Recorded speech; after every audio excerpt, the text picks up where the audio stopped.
If you've spent much time browsing kitchen stuff on the internet like I have, you've undoubtedly come across some products that seem useless, ill-conceived, or outright ridiculous. But sometimes I venture upon a product that seems especially absurd, and that's what this video here is about.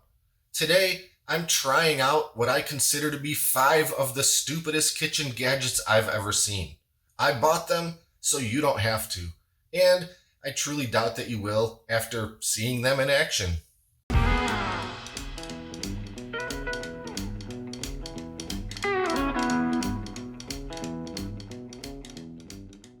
First up is the Loca banana injector. Here's the premise.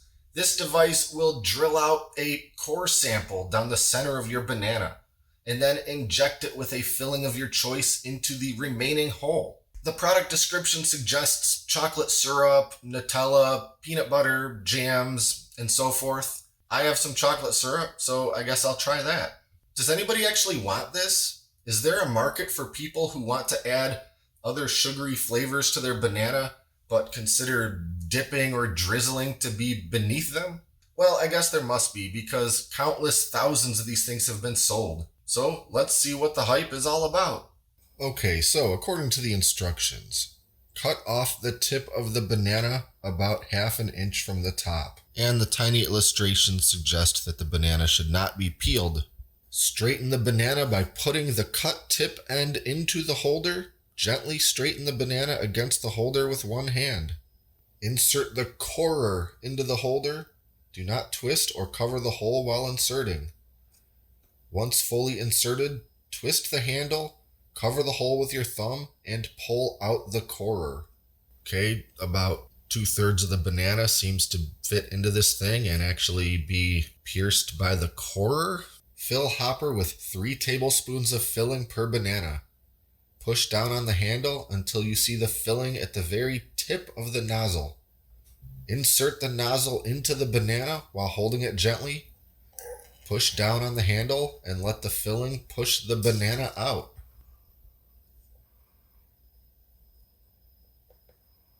And the banana has been injected.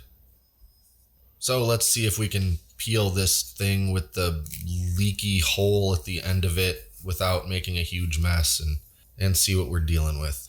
And as I kind of suspected might happen, the coring process pretty much just mangled and pierced through and split the banana far from perfectly down the center. Really don't know what the manufacturers were thinking, making a straight tube meant to pierce a banana that's curved and not especially flexible. Pretty much just a huge mess. And let's cut into this thing and see just where that filling ends. And yep, about 2/3 of the way down. I just have to disassemble, wash, clean, use this bottle brush, and try to get all that sticky chocolate out of every nook and cranny of the Loca banana destroying machine. Next up is the Chef'n GarlicZoom Vibe Garlic Chopper.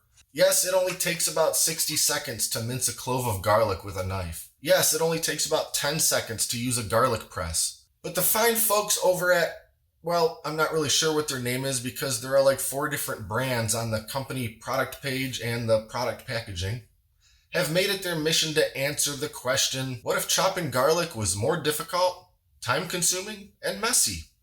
All right, let's see what these little instructions say. I'm going to need to get my telescope to read these. Open top door and insert pre-peeled garlic cloves. We open the little hatch and we drop in our garlic. Okay, I can't really quite fit 1 clove in there. I guess I can fit 1 clove. I definitely can't fit 2 because the blades are in the way. So I guess we'll chop 1. Close the lid and move the chopper back and forth.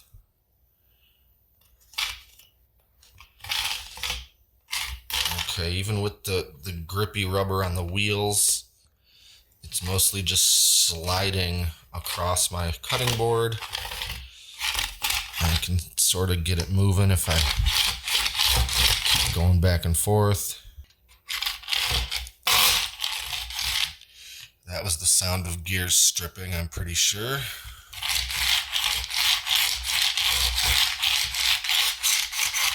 So it's chopping the garlic, but a lot of it's kind of getting stuck to the top of the little housing.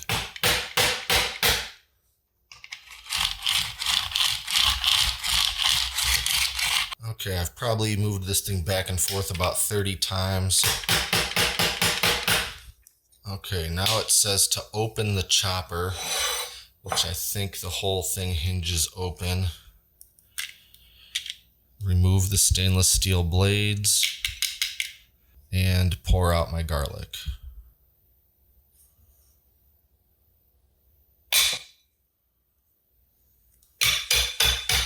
Okay, I'd say about at least a third of all my chopped garlic is stuck to the contraption. I guess that's not that big of a deal up here because it's sort of smooth. I can just scoop it out with my finger. On the bottom, it's pretty much all caked up around this little, I don't think this is the axle. I think this is the thing that the blades move between to kind of hack up the garlic, but I'll never really be able to get all that out of there without running it under the faucet, I think, and using a brush. So right there, I've certainly wasted more garlic than you might lose using a garlic press. I guess it chopped the garlic. Took significantly longer than a garlic press and probably about as same amount of time as it would for me to just mince it up with my chef knife. But on the plus side, now I get to clean out all these little gears and parts and blades from all of the sticky minced garlic that's now absolutely accumulated around it. So I guess that's something. So finally, there's an alternative if you don't like the efficiency of a garlic press or the simplicity of a knife. Why not treat yourself and pick up a Vibe Garlic Mutilator and Mess Factory? The next one is almost impressively terrible. The Tater Mitts Quick Peeling Potato Gloves.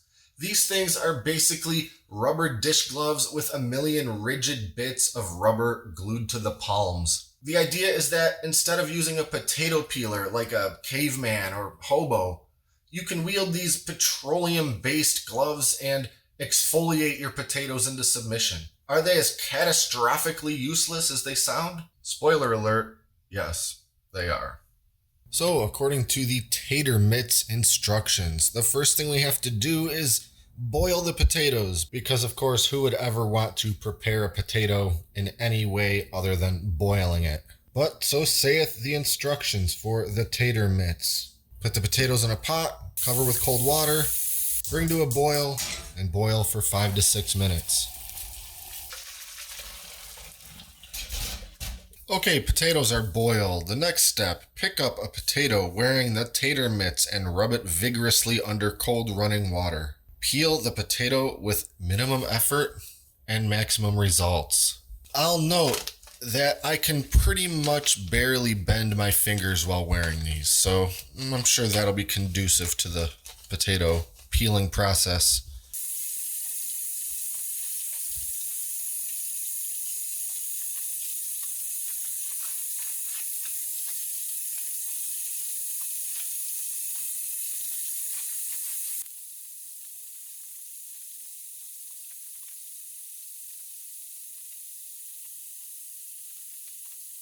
And it's just that easy.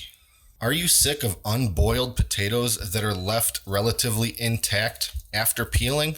Do you wish the entire surface of your potatoes were scratched and gouged and otherwise disfigured while leaving a milky film of potato goo across the entire thing? Do you lament that after preparing dinner you don't have a pair of weird gloves with a million bits of rubber glued to them that you now have to figure out how to clean? If you answered yes to any of these questions, then the Tater Mitts are right for you. Our next kitchen gadget is truly fascinating, in that whatever mind came up with the idea for this thing would surely be considered fascinating by the asylum doctors charged with studying it. The Golden Goose Egg Scrambler is a centrifugal force-powered gizmo that allows you to spin an egg really, really fast. You heard that right. Advertised as a simple way to make Scrambled hard-boiled eggs? The Golden Goose sounds like something that a coked-up salesman would be selling door-to-door in the 1920s. I don't now, nor have I ever, wanted a hard-boiled egg that has been pre-scrambled. But why let that stop me? Let's take a closer look at Dr. Insano's gyroscopic egg discombobulator. According to the Golden Goose instructions, we have to place an egg in the cradle and orient it according to the egg shape. Then align the two halves using the built-in keyed feature on either side of the egg cradle inserts. Slide the ring in place and turn clockwise until it locks.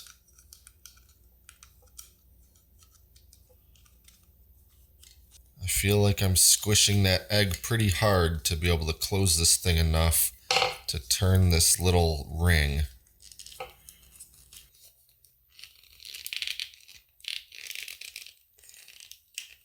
I think that's it. I think it's closed. There wasn't a click or anything, but I guess that's as closed as it can get. Firmly grasp the handles and give it a subtle swing to encourage the cords to twist evenly on either sides.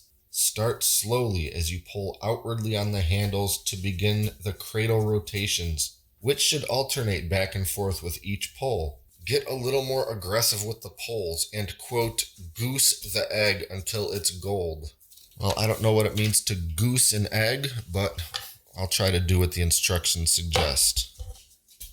And now I guess we just make hard-boiled eggs like you would ordinarily. Well, just before this got to boiling, I heard a pop, and I'm guessing one of these eggs has ruptured, and now there's a foamy mess on the water. So I guess I'll just let it go in case the other egg is still okay. Well, I was wrong. One of the eggs didn't crack. Both of them did.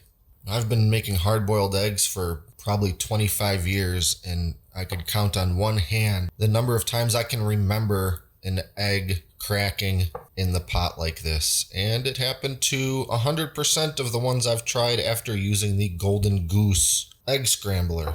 So I don't really know what to make of this. I guess maybe I'll try a couple more and see if I can make them not crack like this. I don't really know how. Maybe bring the water up to temperature slower. So far I can't help but think that something about the Golden Goose Egg Scrambler is affecting the structural integrity of the eggs. But just out of curiosity, let's see if I can crack this open and see what it actually looks like on the inside.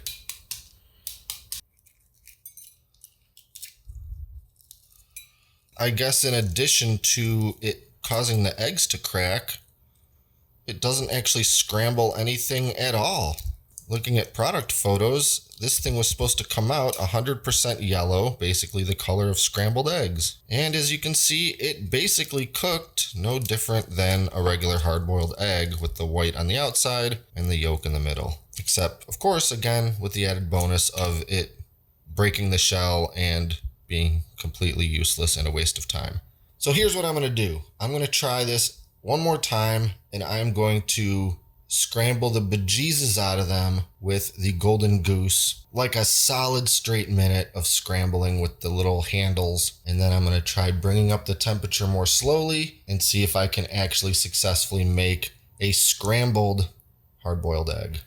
All right, take two. This time I spun each egg more than 50 times and I brought them up to a boil very slowly. And this time, neither of them cracked. So I guess all there is to do is try to peel it and see what it looks like inside.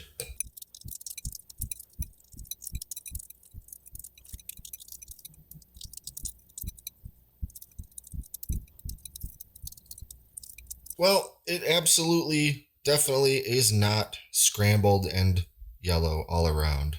I will say that there's some pretty unusual things going on with the egg, such as these weird divots and this part here where the white's kind of missing and the yolk is exposed, and the shell pulled a little bit of the egg apart, but a lot of this that you're looking at, this is just how it looked under that shell. I guess I'll check the second one just for good measure. Well, I'm starting to see that this second one actually looks pretty yellow as the shell starts coming off, but the shell is not wanting to come off very easily. So I'm basically going to end up destroying this thing, just trying to get the shell off of the yellow egg. And voila! The final product of the Golden Goose hard-boiled scrambled egg maker. Let's try to put aside that the shell basically became fused with this yellow egg and tore it up pretty good, just trying to get that peel off. Again, we got a big weird divot in the egg. Cutting it in half, we can kind of see that it's got about the texture of hard-boiled egg whites, but the color of the yolk. So I guess the question that I started with was, why would anybody want a scrambled hard-boiled egg? And I guess that question has become a little bit moot, considering I only barely say that this device can achieve that with any sort of realistically successful result. But as long as I've come this far, I might as well give this a little taste. Well, it's not disgusting. I mean, it is just an egg, hard-boiled. But because it's not exactly what my brain comes to expect from the taste of a hard-boiled egg, where the yolk and the white is separate, I don't much find this especially appealing. So I guess I'm back to, why would anybody ever want this in the first place? So there you have it, the Golden Goose centrifugal hard-boiled egg spinner that, in my estimation, nobody in their right mind would ever have a single use for. The last gadget we're going to examine is perhaps the least pointless out of the 5. It actually does aim to address a problem that people may actually experience in the kitchen, albeit a pretty minor one. This is the MaxSpace butter mill, a butter dispensing device that advertises the ability to take a cold, hard stick of butter directly out of the fridge and conveniently distribute it atop toast or whatever else you need. And yes, a butter knife can scrape thin sheets of butter from a hard stick.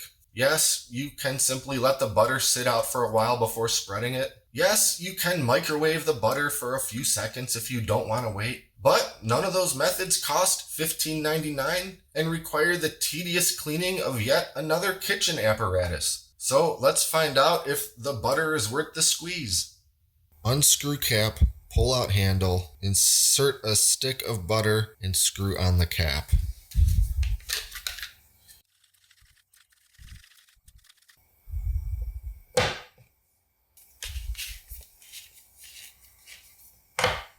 To spread, twist handle clockwise. Works right out of the fridge for butter or margarine. However, it also adds, do not force. If too hard to twist, run under hot water. So its main selling point is spreading butter right out of the fridge, but also suggests that that might be too hard and you now have to run this whole thing under hot water, getting it all wet and messy. Okay, so I twist the handle and a thin ribbon of butter comes out of this slot. All right.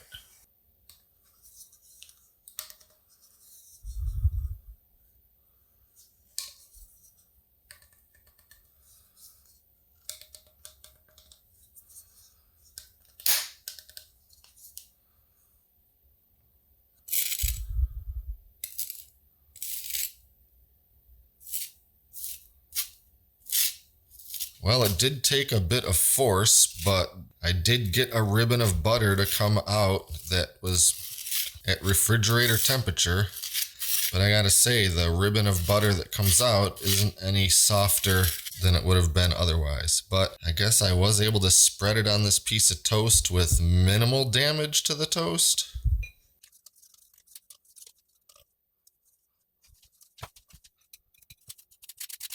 Amazing. So if you don't have time to let your butter sit outside of the fridge for a while and get a little closer to room temperature so you can spread it, try the Buttermill butter dispenser and I guess distribute butter on your toast somewhat. I guess the Buttermill works as advertised, and I was able to get some cold butter thinner and somewhat spread it on the toast, but I'm still not quite sure how useful this thing really is. If I'm really in a bind and I absolutely need to distribute butter on my toast, kinda, and I really don't want to microwave some butter for about 8 seconds, this would be one option. And, of course, I have the added bonus of figuring out how to clean this contraption and get all that butter out from the insides of these walls in this long, narrow rectangle that none of my kitchen brushes or sponges or fingers can reach all the way down into. So there you have it. 5 incredible, amazing, futuristic marvels of modern science that are sure to make you go, ugh. And if for some reason that would likely be incomprehensible to me, you want to see any of these products for yourself, I'll include the links in the video description below. And if you know of any other mind-bogglingly awful gadgets that I should review, let me know in the comments. As always, be sure to like and subscribe and stay up to date with all our latest stuff, including future cooking videos. Thanks for watching, and I'll see you next time right here in the Great Lakes Kitchen.